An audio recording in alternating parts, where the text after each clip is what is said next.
Today, we're going to talk about space and how it can be connected to imperialism and colonialism. Because while the astronauts on the Artemis 2 mission took beautiful photographs of our planet and made an incredible swing across the far side of the moon, the bigger American project is about keeping the other great powers on Earth, think China or Russia, from extending their influence to outer space. This is a new arena that really matters. And I think the danger that the United States has is if we don't treat it like a long-term play, we may wake up one day to a system that's essentially devised by others and potential adversaries.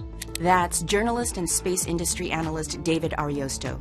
He's the author of the new book, Open Space, From Earth to Eternity, the global race to explore and conquer the cosmos. And when he uses the word conquer, he means it. We're seeing a lunar land grab to mine the moon for its resources, with parallels to European extraction when it discovered the Americas. We'll have more on that later. And like last century's space race, it's also about which system is better.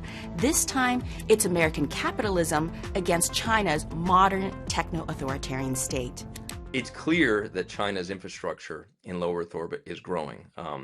Massive data centers, massive solar panel projects, a new space station, plans for a lunar landing on 2030, and the Chinese landed on the far side of the moon, which is the first time anyone, regardless of national program, has done that. So they've made real strides, and it's been a wake-up call. You might even call it America's second Sputnik moment. In the 20th century, the Russians had been the first to launch an artificial satellite. That shocked the U.S. and pushed the Americans to devote more energy into its own space program. I think it's sort of a shared recognition, particularly within the security establishment, the security sector in this country, of sort of a long-term realization of what China is doing. So all of this kind of harkens back, in many ways, reminiscent of the first Cold War and the first space race with the Soviet Union. A lot of what Apollo was not just sort of this sense of wonder and exploration, but this sense that, that American systems can outdo Soviet systems. This time, the competition is arguably stiffer. I think where China's long-term advantage is identifying sort of these long-term policies and then systematically executing on them in 5 and 10-year horizons. The United States, just by virtue of our system, tends to be governed by 2 and 4 year election cycles, and the innovation that even comes out of the private sector is often beholden to sort of these quarterly profit margins that you have to show profitability to shareholders. So Beijing's approach to space exploration is driven by the Chinese Communist Party's central command structure, while the U.S. approach is more of a partnership between the government and the private sector. Remember how I compared the space race to imperialism and colonialism earlier? Both countries are doing a version of that, with the U.S. following a model that echoes its own history. Let's put it this way. When you think about exploration, even of this country, when the first colony was put in place here, first permanent settlement was put in place in the United States, or what was then the New World, it was a product not necessarily of inherently state-driven operations, but it was a partnership between the Crown in England and what was called the Virginia Company, which was a group of financiers that were fostering exploration for the purpose of material gain. And the Crown wanted it for extending its own geopolitical influence. The financiers wanted it for the prospect of riches in the New World and the untapped resources that do exist in the asteroid belt. If I'm to relate this to space, much like they did in the colonies that would become the colonies of Virginia. But these explorers then kind of have this sort of tacit combination of both financial obligation to meet the concerns of financiers and the geopolitical imperatives of the Crown. And so, what's important for the explorers in terms of protection and access to water and, just survivability. It's the same conflicts we have on Earth, the same fight for natural resources transported to the moon.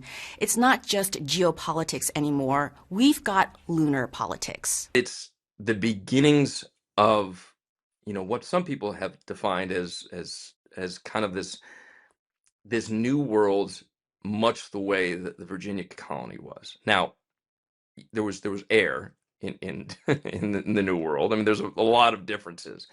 But as new technologies come online, more autonomous operations are able to build some of the infrastructure in absence of a human presence, you have to kind of wonder what this will look like in 10, 20, 30 years. In the next few decades, we could see the development of the moon's south pole. That is where you can find water. The planting of footprints on the lunar south pole, though, isn't the most important part. If we're talking about strategic importance, we're talking about building. Now, Artemis plans to launch several robotic craft there in between now and then, and the building of infrastructure and habitats and pipelines and mining facilities, all probably part of that endeavor, as are the Chinese, over a very specific area where the water exists, because this water is trapped in these crevices and craters that just is so cold it never evaporated. In terms of who's ahead, the U.S. has a huge head start by virtue of the legacy infrastructure that we've had over the decades. And it continues to do so with regard to SpaceX and how just dominant that company is. I mean, they're launching every third day now. And they're making trips back and forth to the ISS look almost humdrum. They're not, but they're making them look that way. Whether that continues long term with that patient capital and long-term planning that the Chinese have clearly shown they're capable of just setting timelines and executing on them, it's an open question. And David says we don't even need to look to the moon to see how space conflicts might play out. The battles have actually already begun closer to home. Most conflicts these days, as you know, are space wars. I mean, Ukraine was a great example of that in terms of the primacy of Starlink and staying online as Russian technological forces look to kind of kill communications. You saw that in Iran in terms of the targeting of top leadership. So, the fact that the United States is spending more and more money in this arena is probably emblematic of the fact that it's just a bigger part of how we prosecute wars, particularly as more and more of these conflicts become autonomous conflicts. And that inherently relies on sensor fusion that's part and parcel of space-based assets. It's all happening much faster than most people realize, measured in months and years, not decades. 2028 is when the first lunar landing is scheduled to take place by Artemis. I think that is wildly aggressive and probably optimistic in terms of landing on the lunar south pole, given how difficult that is. This is not a return to the moon in the way we saw with Apollo. It is so much more difficult than the lunar south pole.